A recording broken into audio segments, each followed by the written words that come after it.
हाँ तो hello guys, स्वागत है आप सभी का ट्रांसपोर्ट इन प्लांट्स के पार्ट नंबर 11 के अंदर। और गाइस पार्ट पूरे 10 जो पार्ट्स हैं वो सारे के सारे अपलोड हो चुके हैं, यूट्यूब के ऊपर अपलोड कर दिए गए हैं। और गाइस आई होप आपने पूरे के पूरे 10 पार्ट देखे भी होंगे। और गाइस आज आप सभी का पार्ट नंबर 11 के अंदर क्या स्वागत है, ट्रांसपोर्ट इन प्लांट्स के पार्ट नंबर 11 के अंदर। तो देखो गाइस आज का अपना टॉपिक क्या है कि पादपों के अंदर जल अवशोषण। और गाइस इससे पहले वाले वीडियो के अंदर अपन इम्बाइबिशन और इम्बाइबिशन प्रेशर को डिटेल से पढ़ चुके हैं।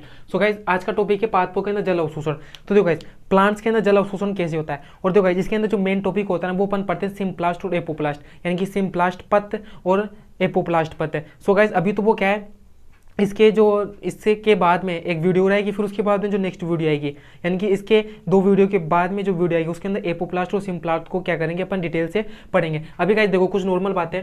तो पादपों के अंदर जल अवशोषण, तो देखो गाइस पहली बात तो कि जल अवशोषण हेतु संरचनाएं कौन कौन सी पाई जाती है, कि प्लांट्स के अंदर जल को अवशोषित करना है तो जल अवशोषित करेगा कौन, वो कौन कौन सी संरचनाएं पाई जाती है। तो देखो गाइस जड़ जो होती है, रूट्स होती है, वो क्या करती है, पानी को खींचती नीचे जमीन में से। तो पहला तो कौन सा आ जाता है, मूल या रूट्स या जड़ की बात करते हैं अपन। तो यानी कि मूल, रूट्स, जिसे मूल कहते हैं, रूट्स कहते हैं, जड़ कहते हैं। देखो जड़ की पूरी स्ट्रक्चर तो अपन किसके अंदर पढ़ेंगे, मॉर्फोलॉजी ऑफ फ्लावरिंग प्लांट्स के अंदर, जो कि पार्ट नंबर आई थिंक आपके 11th क्लास के अंदर पांचों चैप्टर एनसीईआरटी के अंदर उसके अंदर पढ़ते हैं अपन, यानी कि जो मॉर्फोलॉजी वाला चैप्टर होता है उसके अंदर अपन रूट्स के बारे में डिटेल से पढ़ते हैं। अभी गाइस इतना याद रखो कि मूल के अंदर जैसे गाइस देखो ये पूरा ऐसे मूल वगैरह होती है ना, तो इसके अंदर अलग अलग रीजन पाए जाते हैं।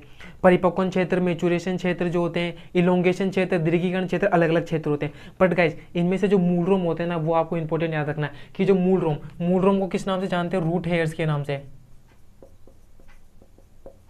यानी कि रूट के ऊपर जो छोटे छोटे हेयर पाए जाते हैं, आपने इन चीज़ों को नोटिस भी किया होगा। अगर आप किसी प्लांट की रूट को उखाड़ते हो तो उसके ऊपर हल्के हल्के से हेयर्स पाए जाते हैं, जिन्हें रूट हेयर्स के नाम जानते हैं। तो गाइस वो हर जगह नहीं पाए जाते हैं, वो रूट के जो परिपक्वन क्षेत्र होता है, यानी कि जो मेचुरेशन क्षेत्र होता है, तो रूट के उस परिपक्वन क्षेत्र मेचुरेशन वाला जो एरिया होता है उसी के अंदर मूल रोम पाए जाते हैं, रूट हेयर्स पाए जाते हैं। अरे रूट हेयर्स क्या करते हैं, जल अवशोषण का काम करते हैं।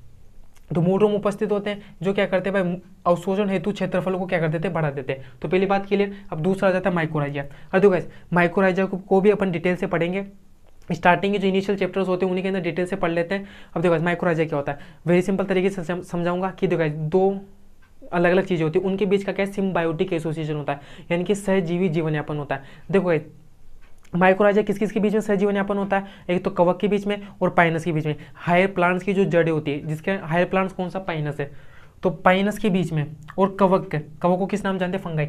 तो कवक और पाइनस की, कवक और जो पाइनस होता है इनके बीच का जो सहजीवन यापन होता है, यानी कि सिम्बायोटिक एसोसिएशन होता है, वो क्या होता है, माइक्रोराइजा कहलाता है। और गाइस ये कैसा होता है, अविकल्पी होता है, यानी कि ये दोनों एक दूसरे के बिना नहीं रह सकते, अविकल्पी होता है। अब देखो गाइस क्या होता है, कवक आप सब जानते हो कि कवक जो होते हैं अपना भोजन स्वयं नहीं बना सकते हैं। तो कवक क्या करता है, भोजन के लिए तो किसके ऊपर निर्भर करता है, पाइनस की जड़ों के ऊपर, यानी कि पाइनस से उसे भोजन मिल जाता है और रहने को जगह मिल जाती है। और बदले में कवक क्या करता है, अरे भाई पाइनस तो इसको भोजन दे रहा है, रहने को जगह दे रहा है, अब कवक इसके बदले में क्या करता है, तो कवक पता क्या करता है, पाइनस की जो जड़ें होती है उसके अंदर रूट हेयर्स नहीं पाए जाते। तो पता क्या करता है कवक, पता क्या करता है, पाइनस के लिए बहुत इंपॉर्टेंट काम करता है। ये क्या करता है, जल को और फॉस्फोरस को अवशोषण के अंदर मदद करता है, यानी कि पाइनस की जो जड़ें होती है उनको जल और फॉस्फोरस के अवशोषण के अंदर क्या करते हैं, मदद करते हैं, यानी कि दोनों एक दूसरे की मदद करते हैं। और दोनों का जीवन यापन एक दूसरे के बिना नहीं हो सकता, यानी कि दोनों एक दूसरे के लिए अत्यंत इंपॉर्टेंट होते हैं। उसे बोलते हैं माइक्रोराइजा। तो इसे किस नाम जानते हैं, अविकल्पी सहजीवन यापन के नाम से जानते हैं, यानी कि सिम्बायोटिक एसोसिएशन होता है। किस किस के बीच में होता है, कवक के हाइपे और पाइनस की जड़ों के जो होती है उसके बीच में होता है। और कवक क्या करता है, जल और फॉस्फोरस अवशोषण के अंदर मदद करता है, बदले में पाइनस क्या करते हैं, उसको भोजन वगैरह अवेलेबल करवा देता है। क्योंकि आप सब जानते हो कि जो कवक होता है, कवक के अंदर कोई भी अपना भोजन नहीं बना सकते।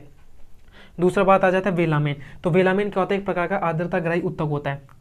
जो वलकुट है, वलकुट जानते हो ना, कोर्टेक्स है,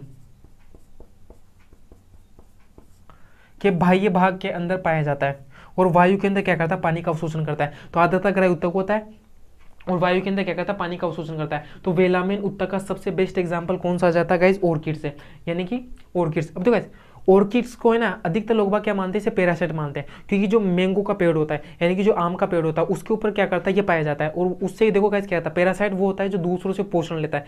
लेकिन गाइस जो ऑर्किड होता है ना, वो मैंगो से पोषण लेता है, उसको उससे केवल सहारा लेता है, यानी कि मैंगो का जो तना होता है उससे सहारा लेके क्या करता है, ये ऊपर चढ़ता है, जैसे बेल वगैरह चढ़ती है ना, ऐसे होता है। तो ऑर्किड है ना, पैरासाइट नहीं होता, एपीफाइट होता है, केवल उससे सहारा लेता है, पोषण नहीं लेता है। तो ऑर्किड क्या होता है, एपीफाइट होता है।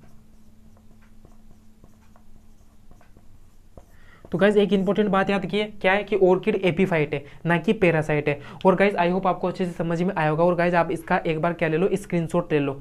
सो गाइज स्क्रीनशॉट ले लिया। तो गाइज आज ट्रांसपोर्टिंग प्लांट्स के पार्ट नंबर 11 के अंदर अपन ने क्या चीजें डील की, पादपों के अंदर जल अवशोषण हेतु कौन कौन सी संरचनाएं पाई जाती है। तो पहले कौन सी पढ़ी, मूल, रूट्स या जड़, दूसरा माइक्रोराइजा और वेलामेन। और गाइज रूट्स वगैरह को भी अलग चैप्टर में पढ़ते हैं, माइक्रोराइजा वगैरह को भी अपन डिटेल से पढ़ते हैं जो दूसरे चैप्टर्स होते हैं उनके अंदर। अभी गाइज इसके अंदर इन चीज़ों की तो डिटेल ही नहीं, क्योंकि अपन ट्रांसपोर्टिंग प्लांट्स वाला चैप्टर पढ़ रहे हैं। बट गाइज हल्की सी इन्फॉर्मेशन रखने, बाकी अगर आपको अच्छे से समझ में नहीं आएगा तो गाइज जब इनकी डिटेल वीडियोज आएगी तब आपको अच्छे से समझ में आ गया होगा। और गाइज हाँ, अभी की इस वाले चैप्टर के अंदर अभी इसको इतना ही देना आवश्यक है। अगर गाइज अगर हम अभी यहाँ पर आपको इसको पूरा पढ़ाने लग जाए, जैसे माइक्रोराइजा पे पूरी एक अलग वीडियो आएगा, जैसे मूल, रूट, जड़ होती है उसकी स्ट्रक्चर, मूल अगर पूरा मूल को अगर मैं डिटेल में पढ़ूँ तो मूल के तो कम से कम 5-7 वीडियोस बन जाएंगे इसके ऊपर। तो सो गाइज अलग जब समय आएगा इनका तब अपन डिटेल से इस वीडियो को डाल देंगे। और गाइज आई होप आपको से समझ में आएगा। सो गाइज आज की वीडियो यहीं पर रखते हैं। सो धन्यवाद। और वो जो लाल वाला बटन है उसमें भूकंप लेके आओ या फिर भूचाल, मुझे नहीं पता, बस क्लिक हो जाना चाहिए। चड्ढा समझाओ इसे, समझाओ। ऐसे खिलौने बाजार में बहुत बिकते हैं।